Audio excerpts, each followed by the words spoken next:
Okay, Sayyid bin Sindh റളിയല്ലാഹു അൻഹുവിൻ്റെ ചരിത്രത്തിൽ കാണുന്നുണ്ട്, മഹാനവറുകൾക്ക് 61ാമത്തെ വയസ്സ് തികയാണ്. ഇപ്പം നമ്മളൊക്കെ നമ്മുടെ കുട്ടികളത്, നമ്മുടെ അനിയന്മാരത് അല്ലെങ്കിൽ നമ്മളതൊക്കെ ബർത്ത്ഡേ നമ്മളൊക്കെ ആഘോഷിക്കാറുണ്ട്.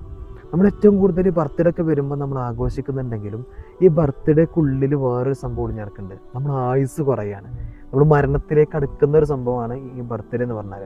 സത്യം പറഞ്ഞാൽ നമ്മൾ ബർത്ത്ഡേ ഒക്കെ ഉണ്ടാകുമ്പോൾ കേക്ക് മുറിക്കുക, അതുപോലെ തന്നെ എന്തെങ്കിലുമൊക്കെ ഈ ഭക്ഷണ സാധനമൊക്കെ നമ്മൾ വിദേഹത്തിലൂടെ തേക്കുക, ഇതൊക്കെ സ്വാഭാവികമായിട്ട് നമ്മൾ ചെക്കന്മാർക്കിടയിലൊക്കെ കുറേ കാണാറുണ്ട്.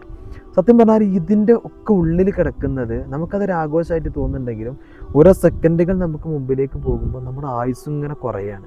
നമ്മുടെ ജീവിതത്തിലെ ദിവസങ്ങളും സമയങ്ങളും ഇങ്ങനെ വന്നുകൊണ്ടേ ഇരിക്കുന്ന ഒരു സംഭവമാണ് ഈ സംഭവം എന്നാണ്. അപ്പോൾ സയ്യിദ് ബിൻ സിന്ദ് റളിയല്ലാഹു അൻഹു 61ാമത്തെ വയസ്സ് തികയുമ്പോൾ തൻ്റെ ശിഷ്യന്മാർ അതുപോലെ തന്നെ അയൽവാസികൾ, കുടുംബക്കാരൊക്കെ മഹാൻ്റെ വീട്ടിലേക്ക് വരുന്നുണ്ട്. വലിയ മഹാനായിരുന്നു മഹാനവറുകൾ.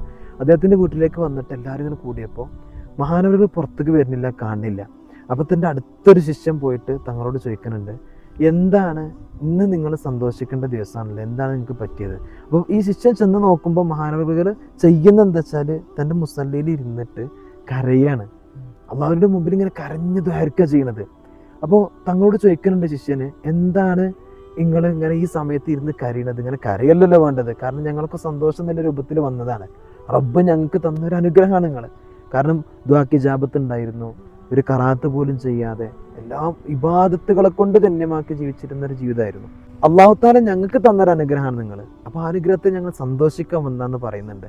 അപ്പോൾ മഹാനവറുകൾ തൻ്റെ ശിഷ്യനോട് പറയുന്നുണ്ട്, ഈ 61ാമത്തെ വയസ്സ് എനിക്ക് തികയുമ്പോൾ ഞാൻ 61 വർഷം ദുനിയാവിൽ ഞാൻ ജീവിച്ചിട്ടുണ്ട്. ഒരു ദിവസം ഞാൻ എടുത്ത് നോക്കുകയാണെങ്കിൽ എത്ര ദിവസം എൻ്റെ ജീവിതത്തിൽ നിന്ന് കടന്നു പോയിട്ടുണ്ട്. 10,000-കണക്കിന്, 20,000-കണക്കിന്, 30,000-കണക്കിന് വർഷങ്ങൾ എന്തായിട്ടുണ്ട് എൻ്റെ ജീവിതത്തിൽ നിന്ന് കടന്നു പോയിട്ടുണ്ടല്ലോ. ഇത്രയും ദിവസം ഞാൻ ജീവിച്ചു.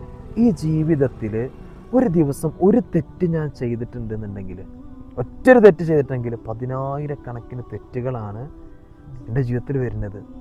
അത് സത്യം പറഞ്ഞാൽ നമ്മൾ പോലും ആലോചിക്കാത്തൊരു സംഭവമാണത്. നമ്മൾ ബർത്ത്ഡേയും കാര്യങ്ങളും ഒക്കെ നമ്മൾ ആഘോഷിക്കുന്നുണ്ടെങ്കിലും ഒരിക്കലും നമ്മൾ പോലും ചിന്തിക്കാറില്ല ഈ ഒരു സംഭവം, അല്ലേ? സത്യം പറഞ്ഞാൽ നമ്മൾ ആയുസ്സിലോ നമ്മൾ ദിവസത്തിലോ നമ്മൾ ഇന്നൊരു ദിവസത്തിലോ തെറ്റെന്ന് നമ്മൾ ആരെയും ചിന്തിക്കാറില്ല. ഒരു ദിവസം തന്നെ എത്ര തെറ്റ് കാണുന്നുണ്ട്, പറയുന്നുണ്ട്, ചിന്തിക്കുന്നുണ്ട്. ഇതിൻ്റെ ഉള്ളിലൊക്കെ ഒറ്റൊരു തെറ്റ് നമ്മുടെ ജീവിതത്തിൽ വന്നാൽ, ഒരു ദിവസം ഒന്ന് വന്നാൽ, ഇപ്പം നമ്മുടെ ആയുസ്സിൽ നമ്മളൊരു ദിവസത്തെ ഒരു തെറ്റ് ചെയ്താൽ, ഒരു ദിവസം ചെയ്താൽ എത്ര തെറ്റുകളാണ് നമ്മൾ ഈ ഒരു വർഷത്തിൻ്റെ ഇടയിൽ വരുന്നത്. എന്ന പോലെ തന്നെ ഈ 61 വർഷം കഴിഞ്ഞാൽ എത്ര തെറ്റുകൾ എൻ്റെ ജീവിതത്തിൽ വന്നു എന്നതാണ് ഞാൻ ആലോചിക്കുന്നത്. സത്യം പറഞ്ഞാൽ ഓരൊക്കെ അള്ളാഹിൻ്റെ അത്രയും അടുത്ത മഹാന്മാരായതുകൊണ്ട് ഓർക്ക് അങ്ങനെ ചിന്തിക്കാൻ കഴിയുന്നു. നമ്മൾക്കാണെന്നുണ്ടെങ്കിൽ അതൊന്നും ചിന്തല്ല. മഹാൻ്റെ ജീവിതത്തിൽ നിന്ന് നമുക്ക് കിട്ടുന്ന ഏറ്റവും വലിയൊരു പാടാണിത്. നമ്മൾ ബർത്ത്ഡേയും കാര്യങ്ങളൊക്കെ ആഘോഷിക്കുന്നുണ്ടെങ്കിലും ഒരു ദിവസം തഖ്വയില്ലാത്ത, ഈമാനില്ലാത്ത നമ്മളൊക്കെ എത്ര തെറ്റ് ചെയ്യുന്നുണ്ട്. ആ തെറ്റിനിടയിൽ നമ്മൾ എന്ത് അള്ളാഹുവിനെ കണ്ടെത്താൻ കഴിഞ്ഞിട്ടുണ്ടോ, അത് അള്ളാഹുവിൻ്റെ പാപങ്ങൾ പൊറുപ്പിക്കാൻ നമ്മളെ കൊണ്ട് കഴിഞ്ഞിട്ടുണ്ടോ എന്നുള്ളൊരു വിഷയം, അല്ലേ? അപ്പോൾ മഹാൻ്റെ ഈ ഒരു സമയത്ത്, നമ്മളൊക്കെ ആഘോഷിക്കുന്ന ബർത്ത്ഡേ എന്ന് പറയുന്ന ഈ ഒരു സമയത്ത് മഹാൻ ഏറ്റവും കൂടുതൽ ചിന്ത കൊടുത്തത് അവിടേക്കാണ്. നമ്മളൊക്കെ ആഘോഷിക്കുന്നുണ്ടെങ്കിലും, നമ്മളൊക്കെ സന്തോഷിക്കുന്നുണ്ടെങ്കിലും എൻ്റെ ജീവിതത്തിൽ എനിക്കത് സന്തോഷമല്ല, എൻ്റെ ജീവിതത്തിൽ എനിക്കത് വലിയൊരു വിഷമത്തിൻ്റെ ഘട്ടമാണെന്നുള്ളതാണ് മഹാൻ്റെ ജീവിതത്തിൽ നമുക്ക് പഠിപ്പിക്കുന്നത്. സത്യം പറഞ്ഞാൽ ഇത് നമുക്ക് വലിയൊരു പാടാണ്, അല്ലേ?